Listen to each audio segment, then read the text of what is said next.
Donc, on passe donc à la question suivante. Donc, il nous dit ici, bien sûr, dans la suite, on ne tiendra que de la valeur moyenne des énergies cinétiques. Donc, on a déjà, donc ici, avant de commencer à répondre, donc ici, où nous avons calculé Tx1, donc nous avons trouvé, je ne me rappelle plus, c'est combien on a trouvé. Donc, on a trouvé Tx1 des légers, donc, les particules légères, ils ont une énergie de 96 MeV et Tx2, donc qui est égal 64 MeV. Donc nous, ici, il nous dit on va tenir compte que de l'énergie moyenne, c'est-à-dire l'énergie moyenne de ces deux particules. C'est-à-dire comment on considère comme un seul type de particules qui ont une énergie moyenne qui est donnée, donc énergie moyenne, qu'on va tenir que de cette énergie moyenne. C'est la somme des deux sur 2, bien sûr.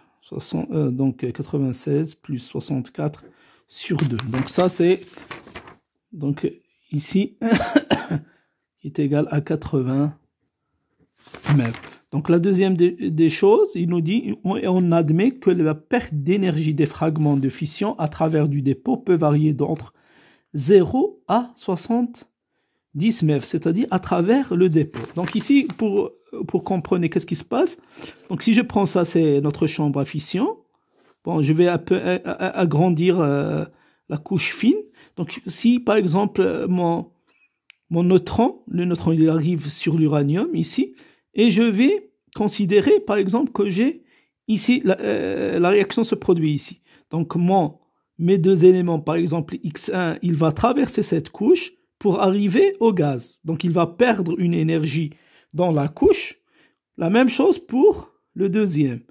Mais puisqu'on va tenir compte que de l'énergie moyenne, donc ici, donc c'est l'élément X1, il va arriver à une énergie lorsqu'il entre dans le gaz, et la même chose pour l'élément 2.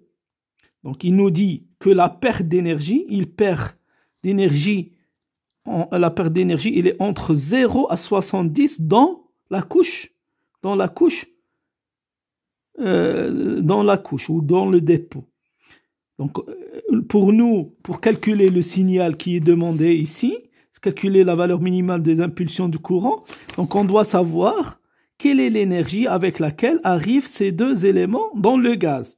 Parce que notre gaz, puisque le gaz, pour ioniser un gaz, on sait que pour ioniser un gaz, il faut une énergie de 30 électronvolts.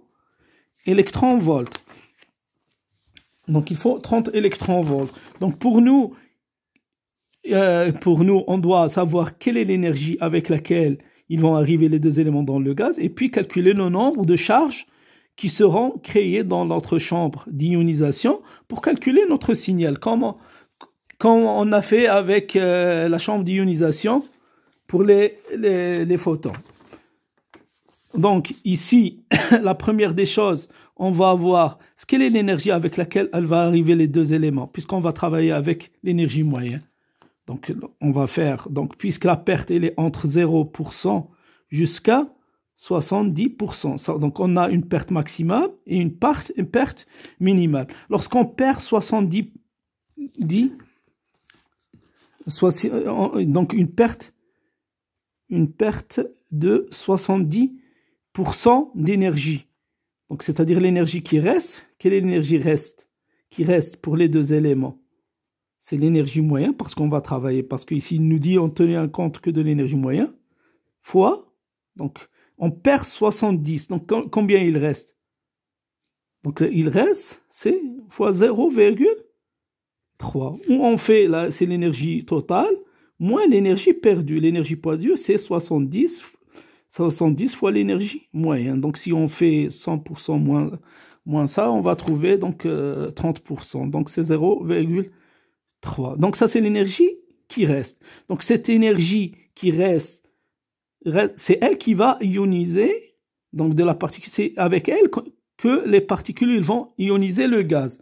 Donc si je veux calculer le nombre de particules, le nombre de paires créées, c'est combien? C'est cette énergie qui reste. Donc c'est l'énergie moyenne qui reste, fois 0,3.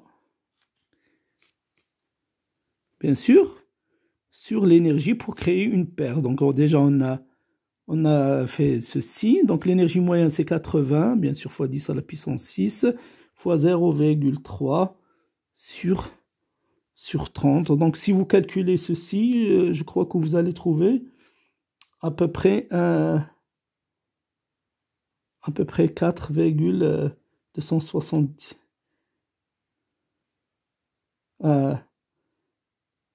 Je crois 1, parce que dans les corrections de votre prof, je crois il a commis une erreur, mais vous devez refaire ces calculs. Donc le nombre de paires créées donc dans la chambre d'ionisation, à l'intérieur de la chambre d'ionisation, égale donc c'est 8 fois. Bon, vous devez refaire le calcul. Donc je vais essayer de vérifier. Donc vous aurez ici ici le nombre de paires créées, c'est 8 fois 10 à la puissance 5. Donc paires d'ions. Donc ça c'est le nombre d'électrons. Donc si je veux calculer la charge lorsque la perte elle est de 70%, donc la charge qui est créée, donc c'est le N paire fois la charge de l'électron. Donc et vous essayez donc de calculer ça. Donc si la perte, donc ça c'est la perte maximum, c'est lorsqu'on perd le maximum d'énergie à l'intérieur de la couche fine. Donc dans le cas où la perte elle est minimum, c'est-à-dire on a une perte, donc on a une perte de 0%. Donc c'est combien? Donc l'énergie restante, donc c'est presque l'énergie moyenne qu'on a. Donc si je veux calculer, donc c'est-à-dire que les particules ne vont rien perdre, donc ils vont ioniser toutes les molécules de gaz avec cette énergie. Donc c'est l'énergie moyenne fois bien sûr 0, bien sûr il reste 100% sur l'énergie pour créer une paire. Donc vous allez trouver ici 2,66 10 à la puissance 6 paires d'ions. Donc la charge créée dans ce cas, donc ici la charge, si vous calculez cette charge, donc c'est la charge minimale, d'accord?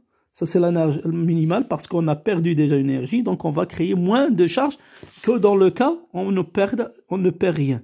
Donc ici ça c'est la charge minimale créée, donc dans ce cas est égale à 1,28 fois 10 à la puissance moins 13 coulombs. Donc il faut vérifier ces calculs, donc ces applications numériques, parce que moi j'ai pas de calculatrice, donc pour reprendre ces calculs.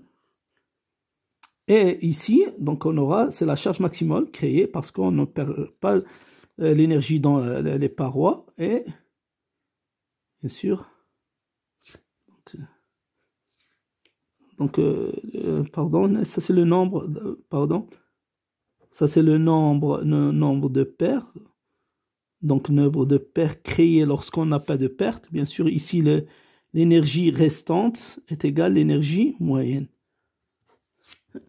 Donc et la charge c'est le nombre de paires créées lorsqu'on a une perte de 0% fois la charge. Donc ici elle sera, c'est la charge maximum. Donc la charge maximale, donc une charge maximale qui est égale à 4,66 moins 13 coulombs.